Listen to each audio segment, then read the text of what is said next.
जब पुलिस वाले संजय सिंह को उठा सकते हैं तो अडानी को भी उठा ही लेते, मगर नियत नियत का फेर है। आप कहेंगे मोटापा देखकर बॉडी शेमिंग कर रहे हो क्या? हम कह रहे हैं नहीं, आरोप की कैटेगरी और एक्शन में अंतर देखकर पूछ रहे हैं, तानाशाही चल रही है क्या? अडानी के सी पोर्ट पर हजारों करोड़ रुपए के ड्रग्स पकड़े गए, पूछताछ तक नहीं की गई। कथित शराब घोटाले में नाम डालकर संजय सिंह को गिरफ्तार कर लिया गया। इसकी टाइमिंग दिख रही है क्या? एक दिन पहले न्यूज क्लिक के पत्रकारों के यहां ईडी की छापेमारी हुई चाइना से फंडिंग के आरोप में, जिसकी कंपनियों ने पीएम मोदी को 48 करोड़ रुपए दिए, जिसके साथ आयात निर्यात के सारे रिकॉर्ड टूट गए। उसी पड़ोसी देश की बात हो रही है क्या?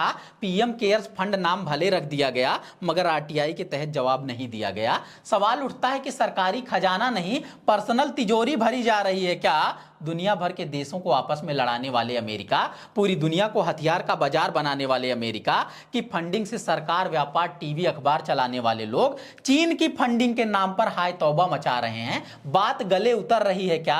भारत पर हमला करने के वक्त पाकिस्तान अमेरिका का एजेंट था। साइबर अटैक करने वाला पेगासस इजराइल यानी अमेरिका का एजेंट है। इसके हमले सहकर गुदगुदी हो रही है क्या? देश एक है तो देश की सुरक्षा के नाम पर दो दो पैमाने क्यों बनाए जा रहे हैं? डिप्लोमेसी की जगह हिपोक्रेसी दिख रही है क्या? तीनों पिलर जर्जर हो चुके हैं। चौथा पिलर यानी मीडिया सपोर्ट करने के बजाय नींव पर चोट कर रहा है। लोकतंत्र की यह इमारत धाराशायी हो रही है क्या? दुनिया का सबसे बड़ा लोकतंत्र कहकर किसी को विश्वगुरु बताने में मगन है मीडिया, मगर असल हालात देखकर जगहंसाई हो रही है क्या? खैर, टीवी और अखबार वालों से पूछो, चीन की कंपनियों के दिन रात विज्ञापन करते रहते हो तो मतलब आतंक ही फैला रहे हो या कुछ कमाई हो रही है क्या?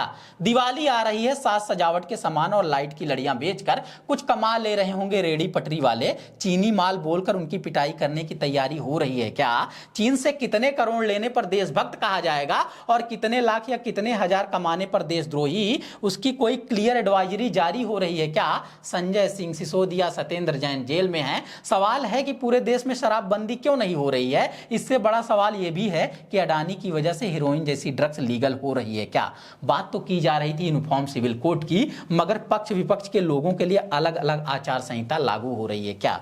नमस्कार, मैं समर राज बोलता हिंदुस्तान में आपका स्वागत है। पहले न्यूज क्लिक के पत्रकारों के घरों पर छापेमारी की गई, उनसे पूरे दिन पूछताछ की गई, फिर राज्यसभा सांसद संजय सिंह की गिरफ्तारी की गई। इस तरह से देश के सबसे बड़े राजनीतिक खुलासे यानी जातिवार जनगणना की रिपोर्ट की खबर दबा दी गई। हिस्सेदारी के सवाल को दरकिनार कर गिरफ्तारी की तलवार लटका दी गई। विदेशी अखबार की एक रिपोर्ट के हवाले से आरोप लगा है कि न्यूज क्लिक की चीन से फंडिंग हो रही है। कोई ठोस सबूत तो नहीं मिला है। मीडिया खबरों की माने तो किसी एंकर ने चीन के मजदूर आंदोलन की तारीफ कर दी है। मामला गंभीर तो है। इस देश में अमेरिका की फंडिंग लेकर युद्ध उन्माद को बढ़ावा दिया जा सकता है, मगर चीन में सफल हुए मजदूर आंदोलन की तारीफ नहीं की जा सकती। मगर इससे भी बड़ा सवाल है कि चीन की सरकार या एजेंसी या कोई कंपनी अब छुट्टे, खुले या चिल्लर बांटने लगी है। मीडिया घरानों की फंडिंग के आरोप तक तो सोचा जा सकता था।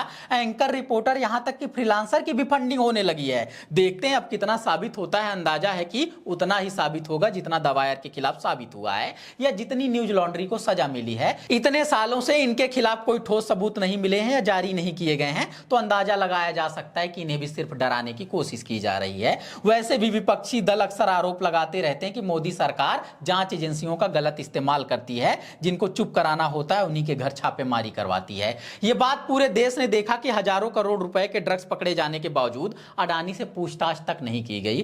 कुछ लाख रुपए की शराब की लेन देन में सिफारिश के आरोप में दूसरी तरफ सांसद की गिरफ्तारी हो जा रही है। आरोप लगाने वाले ने एक बार माफी मांग ली थी कि गलती से संजय सिंह का नाम आ गया है। अब सरकारी गवाह बनने के अगले ही दिन उसे फिर से संजय सिंह की भूमिका दिख रही है। मतलब सवाल करने वाले न्यूज पोर्टल हो या विपक्षी दल के सांसद, उनके गुनाह या बेगुनाही साबित होते रहेंगे, मगर सरकार और एजेंसियों की भूमिका संदिग्ध लग रही है। वैसे गलत नहीं कहा जा सकता सरकार के लोगों को। उन्होंने गुजरात मॉडल कहकर प्रचार किया था, अब मान लीजिए उसी की झलक दिख रही है।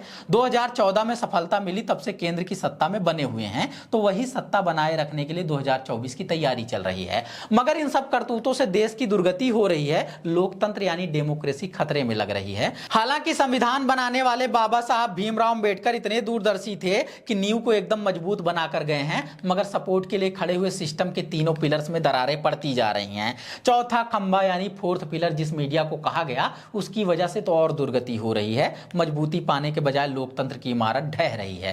खैर, फिलहाल के सभी घटनाक्रमों को चुनावी राजनीति से जोड़कर ही देखे जाना चाहिए। चाहिए कि 24 के चुनाव की तैयारी चल रही है। मोदी को मजबूत तो बना दिया है मीडिया ने, मगर विपक्षी महागठबंधन या एंटी इनकम्बेंसी देखकर घबराहट हो रही है, या फिर जातिवार जनगणना यानी रिप्रेजेंटेशन का सवाल सांप्रदायिक राजनीति को मात दे सकता है, इसलिए मुद्दा भटकाने की कोशिश की जा रही है। सरकार और कॉर्पोरेट की इसी साठगांठ को देखकर कहा जा सकता है कि टीवी और अखबार अब हमारा मीडिया नहीं है, न्यूज वेबसाइट भी कोई कमाल का काम नहीं कर रही हैं, मगर जो कुछ पत्रकारिता बची है यही है, सिर्फ डिजिटल मीडिया में बची है, सिर्फ सोशल मीडिया पर बची है।